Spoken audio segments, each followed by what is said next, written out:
Lápis e borracha na mão. E hoje, pessoal, eu trouxe aqui para vocês um vídeo onde vocês vão estar desenhando o pôster do Minions e Monstros, beleza? Esse aqui é o nosso primeiro pôster do canal desse filme. Se você já assistiu, comenta aqui embaixo o que você achou desse filme. Bora lá então, pessoal, vou desenhar passo a passo com vocês, velocidade normal, da forma que você já conhece aqui do canal. Tenta fazer aí, segue comigo, que eu tenho certeza que você vai conseguir fazer se você me acompanhar passo a passo.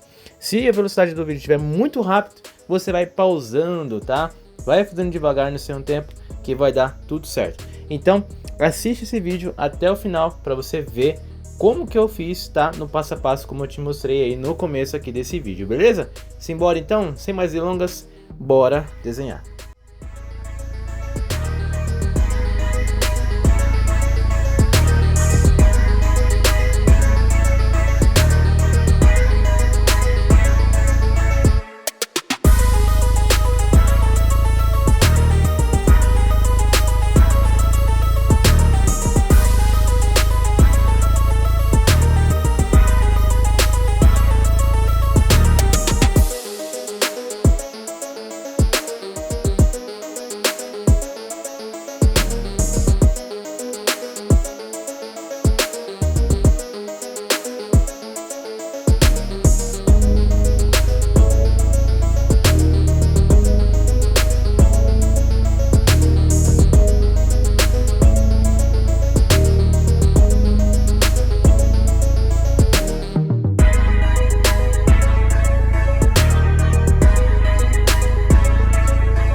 Tá aí, pessoal, o desenho finalizado. Eu espero que você tenha gostado e eu vou deixar mais 2 vídeos para você estar acompanhando aí e continuar assistindo. Se você quer aprender a desenvolver ainda mais suas habilidades, eu tenho um curso de desenho. Só você clicar no link, clicar no link não, pegar o meu número aqui e entrar em contato comigo. Lembrando que o curso é pago. Beleza, gente? Valeu, um abraço e fui!